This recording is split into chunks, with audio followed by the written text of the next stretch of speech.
no se creó un comité al margen de la administración pública, del Ministerio de Sanidad, de aquellas personas que por razón de su cargo deben de informar. Se hizo así y lo contamos. Y los informes, al final de cada fase, los hicimos todos públicos.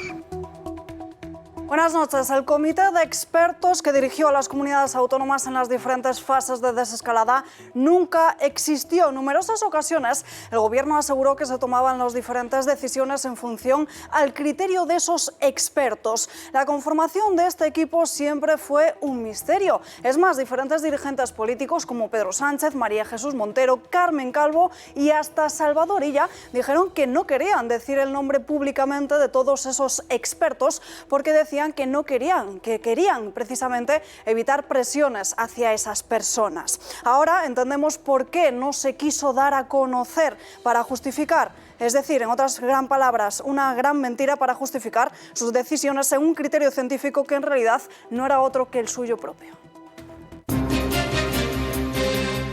Se disparan un día más los contagios de coronavirus. En las últimas 24 horas se contabilizaban 1.229 casos nuevos. Además, ha habido 10 fallecidos en los últimos 7 días y en el informe se incluyen 2 fallecidos por COVID-19 desde el miércoles. Aragón es la comunidad que más casos notifica y le siguen Madrid y Cataluña.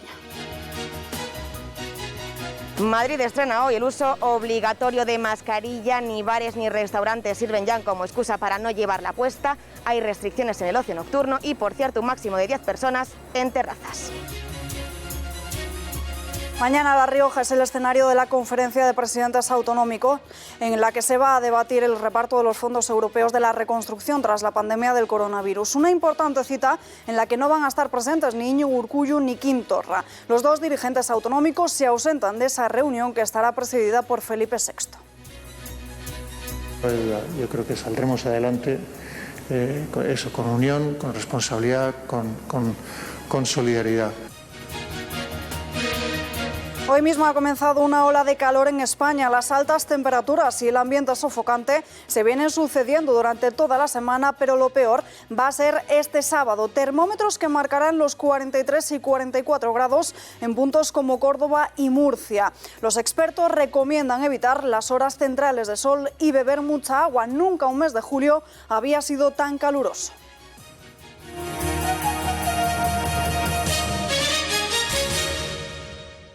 La curva de contagios sigue en aumento. En las últimas 24 horas se han notificado 1.229 casos nuevos, una cifra más alta que la de los últimos días. En todo caso, Fernando Simón ha pedido prudencia y responsabilidad porque, según afirma, el coronavirus no va a desaparecer hasta que no exista una vacuna. Aragón, Cataluña y Madrid son las regiones que más casos contabilizan. En el día de ayer se diagnosticaron 1.229 casos en toda España y en los últimos 7 días habían iniciado síntomas un total de 2.158. Sí que es verdad que los diagnosticados en estos últimos 7 días son muchos más, son 13.391. Esto refleja el importante número de casos asintomáticos que se van detectando. Actualmente se están detectando cerca de un 60%, por encima del 60% de los casos como casos asintomáticos. Hay 412 brotes activos, 51 más de los que se notificaban este martes. Además, se está produciendo una media de 900 casos nuevos diarios. Sin embargo, Salvador Illa asegura que la situación es muy diferente a la vivida en los meses de marzo y abril. Pero ojo, porque el ministro de Sanidad, para hacer esta afirmación, se basa en el perfil de los contagiados y en la cifra de fallecidos, no en el balance de la pandemia en España. En la situación actual de control de la pandemia, todos y cada uno de nosotros debemos tener muy presente que el virus no se ha ido, que debemos convivir con él en esta nueva normalidad hasta que tengamos o un tratamiento eficaz o una vacuna efectiva. Señorías, si bien es cierto que no hay que bajar la guardia en ningún momento y por ello hacemos un seguimiento permanente de los brotes, las comunidades autónomas, a quienes corresponde la detección precoz de los casos y la vigilancia y seguimiento de los mismos, están tomando las medidas adecuadas y la mayoría de los brotes están siendo controlados. Quiero también subrayar que la coordinación con el Ministerio de Sanidad y el Gobierno de España es, a mi juicio, satisfactoria y permanente. Es importante subrayar que estamos, por tanto, en un escenario, a mi juicio, distinto al que teníamos en los meses de marzo y abril. Y en esa Comisión de Sanidad, otro de los asuntos que se ha abordado es ese falso comité de expertos. Al Gobierno se le acumulan las mentiras porque aseguraron en más de una ocasión y también diferentes dirigentes, entre ellos Pedro Sánchez, que todas las medidas y decisiones que se tomaban eran base a esos expertos sanitarios. Es decir, se entiende ahora que los que decidían eran ellos mismos sin criterio sanitario alguno. El comité de expertos evaluaba el pase de las comunidades a la siguiente fase dentro de la desescalada del coronavirus. También fueron quienes anunciaban qué medidas se iban a adoptar y hasta analizaban las capacidades estratégicas del sistema sanitario. Pero, ¿y si les decimos que en realidad este comité de expertos jamás existió? Así lo ha reconocido el propio Ministerio de Sanidad. Vuelven a cambiar el guión y aseguran que nunca se creó un comité de expertos como tal. No se creó un comité al margen de la administración pública, del Ministerio de Sanidad, de aquellas personas que por razón de su cargo deben de informar. Se hizo así y lo contamos. Y los informes, al final de cada fase, los hicimos todos públicos. Pero, entonces, ¿dónde quedan estas palabras de Fernando Simón? En cuanto al equipo, no les voy a dar nombres de ninguna persona del equipo porque en todo este proceso que llevamos de varios meses, las presiones que sufre cualquier persona a la que se da el nombre por parte de la sociedad en general y de los medios de comunicación en particular, acaban haciendo muy difícil que puedan trabajar con la suficiente libertad. Es esto lo que explicaron desde el inicio de la pandemia. El equipo de Sánchez aseguró en varias ocasiones que un comité de expertos se hacía cargo de estudiar la situación de cada comunidad autónoma, aunque conocer los rostros de estos especialistas siempre fue un misterio. Lo hacían, decían, para evitar presiones. Un argumento que se desmontó días después tras una denuncia del Partido Popular. Fue entonces cuando el líder del Ejecutivo se limitó a decir que quienes le asesoraban era un grupo de expertos de una extraordinaria calidad desde el punto de vista científico. Es que son los funcionarios del Ministerio de Sanidad quienes en ese diálogo bilateral con los servicios de salud pública, en este caso de las comunidades autónomas, pues deciden. Unas mentiras que no han convencido mucho a la oposición. Que el proceso de desescalada ha estado falto de transparencia, es absolutamente oscuro y lo que ya tenemos con bastante seguridad es que está basado en criterios no objetivos, sino políticos. Así que sí, no hay duda que Pedro Sánchez, Fernando Simón y Salvador Illa defendieron el anonimato y la labor de la desescalada de un grupo de expertos que nunca existió. Y Fernando Simón ha dicho que esos documentos sobre las pautas para las comunidades autónomas en la desescalada se hicieron desde el Ministerio de Sanidad, que no podían hacerlo terceros porque, dice, era una responsabilidad muy grande. Los informes de desescalada, como ya se ha dicho, igual que cualquier informe que se pueda hacer, cualquier informe técnico que del que pueda ser responsable el Ministerio de Sanidad, es el Ministerio de Sanidad el responsable, lo hacen los equipos técnicos del Ministerio de Sanidad y la responsabilidad es de las unidades responsables. En este caso, la unidad responsable era la Dirección General de Salud Pública, de la que forma parte el Centro de Coordinación de Alertas y Emergencias que dirijo yo, y por lo tanto los responsables de esos informes éramos tanto la Directora General de Salud Pública como yo, por ser el director del Centro de Coordinación de Alertas y Emergencias. Madrid ha estrenado hoy el uso obligatorio de la mascarilla. Patricia Tenorio, restaurantes y bares que no sirven de excusa porque todas estas medidas que se han impulsado en la Comunidad de Madrid se basan para evitar la posible transmisión del virus. No solo la mascarilla es obligatoria en espacios públicos en los que no se puede mantener la distancia de seguridad de 2 metros, sino que incluso también en terrazas. Patricia, muy buenas noches. No, ya no hay excusa que valga para no llevar la mascarilla puesta. Desde hoy entra en vigor la aplicación de su uso obligatorio en Madrid. La nueva orden de la Consejería de Sanidad añade más medidas preventivas ante el coronavirus, como también la limitación de las reuniones en terrazas a grupos de un máximo de 10 personas y también hay restricciones de horario al ocio nocturno que podrán permanecer abiertos hasta la 1:30 y no podrán admitir clientes a partir de la 1. Sin embargo, el uso de la mascarilla no será exigible al realizar actividades deportivas y donde más no será obligatorio llevarla puesta. Durante el consumo de bebidas y alimentos, en los espacios de la naturaleza o al aire libre, fuera de núcleos de población, en las piscinas durante el baño y mientras se permanezca en un espacio determinado sin desplazarse. En los centros de trabajo exclusivamente cuando los trabajadores permanezcan sentados en su puesto de trabajo. Sin embargo, sí será obligatorio en los casos anteriores cuando no se pueda mantener la distancia mínima de seguridad de 1 metro y Y el Gobierno regional recomienda también que no haya reuniones privadas con más de 10 integrantes, pero se trata de una recomendación y no de una obligatoriedad. Los rebrotes de coronavirus siguen aumentando en España. Sanidad notifica a diario más y más casos. El perfil del nuevo contagiado ha bajado de edad, pero no hay que relajarse, pues cuando más tranquilos estamos es el momento en el que hay más posibilidades de coger la COVID. Es el caso de las reuniones familiares. Los rebrotes en este ámbito representan una parte importante del total de casos. Por ello, desde el Ministerio de Sanidad han compartido en su perfil de Twitter un mensaje de aviso para extremar las precauciones en reuniones con amigos, celebraciones de cumpleaños o abrazos en reencuentros. Bajo el hashtag No lo tires por la borda, Sanidad da unas claves. La primera, nada de saludarse con besos ni abrazos. Parecerá que estaba claro, pero no. Hay que acostumbrarse al gesto con el codo. Ya habrá tiempo de abrazos seguros. No compartas ni pases los platos. Cada uno a su ración y en su sitio. Si varias personas meten sus cubiertos en un mismo plato, las bacterias de la boca acaban en la comida.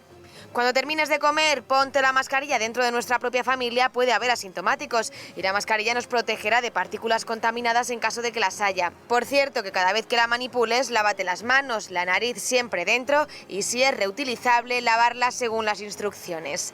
Otro consejo del Ministerio para estas reuniones es tener siempre nuestro vaso bien localizado. Y un clásico, las manos siempre limpias. Y recuerda, si tienes síntomas de coronavirus, debes separarte del resto de tu familia o convivientes en una habitación de tu vivienda. Vuelven a preocupar también las residencias de mayores, sobre todo las de Aragón. En esta comunidad autónoma los casos han vuelto a dispararse en estos centros. Se contabilizan ya 2 muertos y más de 120 infectados en 45 residencias. Los focos comenzaron a extenderse en los geriátricos hace ya 15 días y cada vez va a peor. La peor situación la tiene el centro de Burbáguena, en Teruel, donde han fallecido un residente y 13 internos que están ingresados en un hospital. El severo rebrote de coronavirus que arrastra Aragón desde hace mes y medio es el mayor foco de España en tasa de contagios y también de hospitalizados. El Gobierno regional ha suspendido los paseos de los residentes en los centros de Aragón, aunque continúa permitiendo las visitas con mascarillas, cita previa y todas las medidas de seguridad de familiares. No obstante, el presidente Javier Lambán dice que el contagio lo producen los trabajadores de las residencias. Ahora, quienes introducen el virus en las residencias son los trabajadores. No voy a entrar en detalles, no voy a entrar en precisiones. Algún medio de comunicación se refiere hoy a casos concretos que resultan un tanto escandalosos. Ahora ese es el origen fundamental de los contagios y desde luego habrá que tomar medidas más incluso de las que se han tomado y en las que, por cierto, Aragón ha sido pionera. Los centros COVID funcionaron bien antes, van a seguir funcionando bien ahora. 667.000 personas han perdido la vida a causa del coronavirus en todo el mundo. Por el momento y según los datos oficiales, Europa parece haber superado la fase crítica y el foco principal se sitúa ahora en América. Crece estrepitosamente en Estados Unidos y en Brasil. La pandemia continúa avanzando. Suma ya más de 17 millones de casos en todo el mundo. En Estados Unidos está descontrolada. El 25% de los positivos totales se localizan en el país que dirige Donald Trump. 4,4 millones de casos. Acumulan ya más de 150.000 fallecidos en apenas 5 meses. Y la cifra diaria supera los 1.000, aunque hay días que se han rebasado los 2.000. Preocupan el oeste y el sur del país en número de contagios, aunque el nuevo epicentro se sitúa en Florida. Hay 3 países en los que se extiende con más rapidez. Brasil es el segundo del mundo con más casos, 2,5.500.000 en los últimos 12 días y más de 90.000 muertos. Seguido por India con 1,5 millones de casos y Rusia. Sus contagios superan ya los 800.000 y se preparan para probar su vacuna. En África la situación es crítica, sobre todo por la escasez de medios y la crisis alimentaria. En Sudáfrica rozan el 500.000. En América del Sur, Perú y Chile rondan los 400.000 positivos cada uno. Sus sistemas de salud están desbordados, aunque ni han alcanzado aún el pico de la pandemia. Ambos se sitúan por encima de Reino Unido, que es el país europeo con más fallecidos confirmados, 50.000 muertos y 300.000 positivos. Irán roza también los 300.000, sigue superando a España, que suma 282.000, y a Pakistán con 277.000. Colombia se sitúa como el foco de la pandemia en toda América Latina. Ha alcanzado los 10.000 contagios diarios, lo que obligaba a alargar la cuarentena en el país, porque se contabilizan más de 300 muertes al día, una cifra que continúa creciendo. Y Arabia Saudí se sitúa en la última de la lista de países con más incidencia de contagios, 272.000, aunque ya están registrando una tendencia a la baja de los positivos. En todo el mundo, la pandemia contabiliza ya más de 667.000 muertes. Y precisamente en Estados Unidos, donde la situación se ha ido de las manos, Donald Trump se plantea atrasar las elecciones presidenciales fijadas para noviembre. El dirigente estadounidense ha plasmado esta idea a través de sus redes sociales, justificando que con el voto por correo los comicios serían fraudulentos e imprecisos. Una gran vergüenza para Estados Unidos. Es por ello que se pregunta si se deben aplazar hasta que todos los ciudadanos puedan votar de forma adecuada y segura. No hay precedentes en las últimas décadas del aplazamiento de unas elecciones presidenciales en Estados Unidos. Y España continúa intentando generar confianza de cara a Reino Unido después de la recomendación de Boris Johnson de no viajar a nuestro país y de imponer una cuarentena obligatoria a todo el que lo haga. El Gobierno está trasladando cifras sobre la situación de la pandemia y también sobre su evolución. Arantxa González Laya ha confirmado esos contactos políticos. Bueno, pues estamos en una fase en la que están teniendo lugar contactos técnicos, contactos de nuestros expertos epidemiológicos. Ayer tuvieron una sesión de más de 1 hora y media en la que se pusieron sobre la mesa de manera desagregada para cada una de las comunidades autónomas datos relativos a test, a asintomáticos, a contagiados, a camas de hospital, a trazabilidad, en fin, todas estas cifras, datos que son importantes para generar una situación de confianza. También tenemos contactos a nivel político con nuestros interlocutores. Y Fernando Simón se ha referido a esas palabras que realizó tras conocer el veto turístico de Reino Unido, cuando aseguró que nos hacían un favor y que así se reducía el riesgo. Pide perdón, pero no asume responsabilidades. Si el sector turístico se siente ofendido, pues lo siento mucho, mis disculpas. Lo que sí que les puedo decir es que yo soy un funcionario público y mi destitución o mi cambio de puesto depende de mis superiores, por otro lado. Y respecto a mis vacaciones, me vas a disculpar, pero eso es mi vida personal y me parece realmente, lo siento, de mal gusto que lo haya sacado de una reunión donde estamos hablando de aspectos técnicos. Fuera de eso, no te voy a decir nada más. A punto de finalizar la gira de sus majestades los reyes por toda España para mostrar su respaldo a los trabajadores. Ni ideas, ni siglas y unidad ha sido el mensaje principal de su majestad Felipe VI para superar la pandemia. Está muy claro que no será nada fácil superar todo el impacto económico, más allá también de la pandemia concreta, ¿no? Y esa dificultad pues requiere que todos pongamos un esfuerzo añadido dentro de los grandes mensajes que estamos intentando compartir en todos los niveles, ¿no? Y creo que el mensaje europeo de estos últimos semanas ha sido muy importante, dentro de que a veces querríamos, o incluso los técnicos dicen que hace falta más, pero es un buen camino sin duda. Y también no me cabe duda, yo creo que saldremos adelante con unión, con responsabilidad, con solidaridad.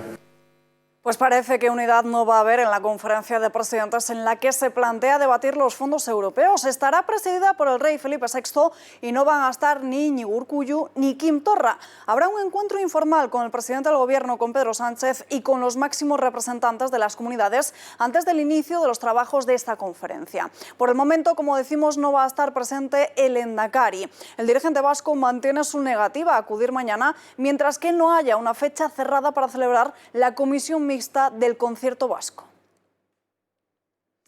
La decisión de mantener su ausencia de la cita por parte de Urkullu se ha dado a conocer después de que Pedro Sánchez enviase varias cartas, tanto al dirigente vasco como a Quim Torra, rogándole su presencia. Y el catalán le ha respondido a la misiva con otra, en la que critica la presencia del rey en este encuentro autonómico. El presidente de Cataluña asegura que no comparten que se use una cuestión tan importante como la crisis provocada por el coronavirus para implicar a la Casa Real. Considera que el deber de todos los demócratas es que se investiguen las presuntas irregularidades de la monarquía y no contribuir a limpiar su imagen organizando actos vinculados a una gran crisis que ha afectado a tantísima gente. Muchos dirigentes autonómicos ya han avanzado cuáles serán sus peticiones en el marco de esta conferencia y entre ellas está el reparto igualitario de los fondos. Este jueves, Emiliano García Paje ha adelantado que va a solicitar coordinación entre los diferentes territorios y que todos ellos deberían estar representados, sin ausencias. Por cierto, conferencia de presidentes en la que me gustaría que vinieran todos los presidentes.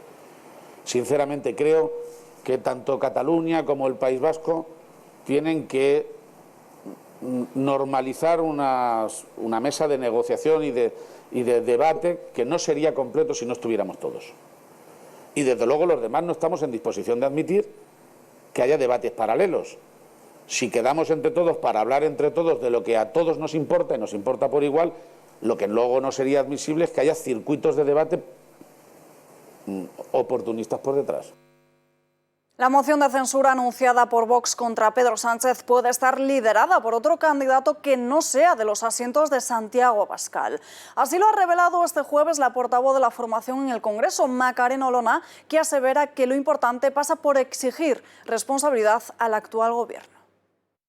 En Vox, en el grupo parlamentario Vox, no hay nadie, ni uno solo de los diputados que formamos parte, que tengamos un interés especial, personal, en liderar, en personalizar esta moción de censura, lo que supone ser candidato a la presidencia. O sea, todo está absolutamente abierto. El único objetivo es cumplir la finalidad que la Constitución atribuye a la moción de censura, exigir la responsabilidad política del gobierno. Es cierto que ayer el Partido Popular, a través del secretario general, el señor Teodoro García Egea, a quien yo tengo una gran consideración personal y profesional, lanzó un tuit rechazando que fueran a apoyar la moción de censura. Yo quiero trasladar mesura, quiero trasladar reflexión. Yo, desde luego, estoy convencida que el interés general de los españoles acabará primando en la posición que se adopte y no ningún tipo de interés partidista. Olona ha negado que la moción de censura sea una estrategia para desgastar al Partido Popular y a su líder, a Pablo Casado. Han sido muchos los que han entendido el movimiento de Abascal como una ofensiva a los del PP. También Fernando Grande Marlaska. Bueno, yo creo que es claro, ¿no?, que es una moción de censura contra Pablo Casado y una moción de censura que se presenta o que se anuncia para dentro de un mes, 2 meses, pues bueno, yo creo que tiene otra finalidad. Desde luego, lo que es claro es que este gobierno está trabajando, que hace 10 días se aprobó en el Consejo Europeo un plan de recuperación importante que van a llegar a España más de 140.000 millones. La extrema derecha únicamente le puede hacer una moción de censura a la derecha, ¿no? Ninguna de las cuales al momento actual creo que ha manifestado una conducta mínimamente colaboradora, no voy a decir con el gobierno, voy a decir con la sociedad española. Mientras tanto, Casado esquiva esa moción de censura. Ya después de ser anunciada desde Génova 13 lanzaban el mensaje de que ellos no iban a ir de la mano de Vox y hoy, muy entre líneas y sin menciones explícitas, el presidente del PP ha reafirmado la postura del partido. Es que hay una alternativa política lista a volver a gestionar una recesión y a salvar a España de una crisis, como nos tocó hacer en 2 ocasiones, pero sobre todo listo a hacerlo en las urnas. Un partido que quiere ganar a la izquierda, que quiere hacerlo, además, como sabemos hacerlo, atrayendo la unión de todos aquellos españoles a los que no les gusta este gobierno radical, que pacta con independentistas, que pacta con herederos de Batasuna, que pacta con populistas. Nosotros tenemos que ser la fuerza tranquila, moderada, el partido de puerta ancha, en el que quepan liberales, demócratas cristianos, conservadores, pero también socialdemócratas, pero que apele a la unión de todos ellos en torno a un único proyecto como única alternativa de futuro. Veremos si finalmente se marca en el calendario de septiembre esa moción de censura, pero lo que sí parece ser seguro es la vuelta a las aulas. Los planes del Gobierno marcan que si la situación lo obliga serán los alumnos de primaria y de infantil los que continúen el curso y lo hagan de manera presencial. Porque las escuelas han de estar abiertas y obviamente hemos adoptado medidas de distancia. No tengan dudas, porque tal y como hemos acordado con las comunidades autónomas y venimos trabajando con ellas desde marzo, adoptando medidas muy respaldadas prácticamente por la mayoría de las comunidades autónomas, lo que señalan es que el curso comenzará en septiembre con la presencialidad como concepto general. Para nosotros la presencialidad es muy importante, porque si algo hemos aprendido de la pandemia efectivamente es que además de que la escuela es insustituible, los resultados de la presencialidad son también insustituibles, particularmente en los más jóvenes, estamos hablando de infantil y primaria.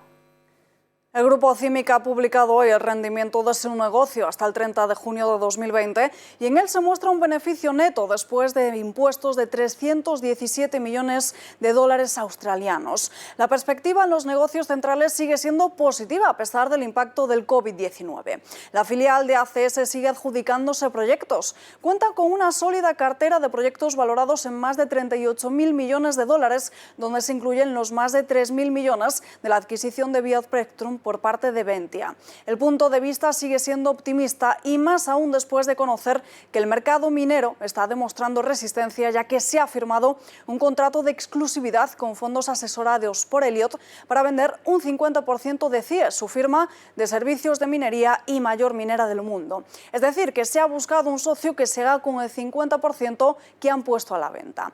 Además, después de 2 años, sus licencias de licitación se han restablecido en Hong Kong con efecto inmediato y esperan aumentar sus actividades.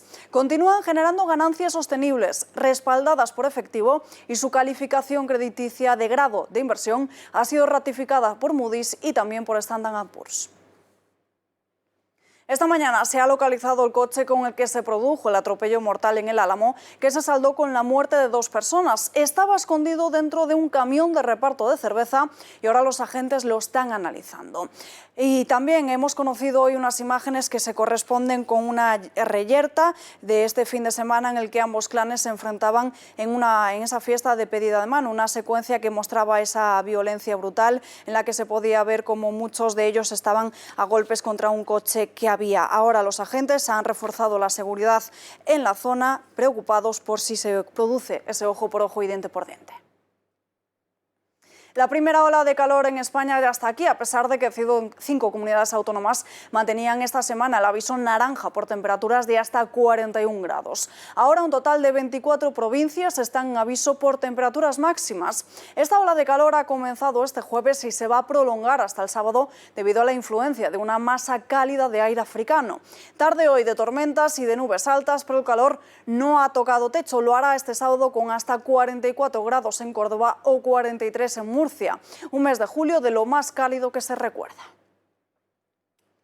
Estado de emergencia en Puerto Rico por la llegada del ciclón Isaías. El Centro Nacional de Huracanes de Estados Unidos ha activado las alertas por tormenta tropical, por fuertes lluvias y por posibles inundaciones a partir de esta misma noche. Ahora mismo está avanzando hacia las Islas Vírgenes, Puerto Rico, República Dominicana y Haití, con vientos máximos de hasta 75 kilómetros por hora. Se ha pedido a los ciudadanos que permanezcan en sus viviendas y el gobierno estadounidense ya ha anunciado que se va a hacer cargo de la práctica totalidad del coste de las medidas preventivas de emergencia, como las evacuaciones y también los albergues. No hay tiempo para más, les dejamos como siempre con la inmensa minoría y después el gato al agua. Las noticias vuelven mañana a las 8:30 con muchísima más información. Gracias y muy buenas noches.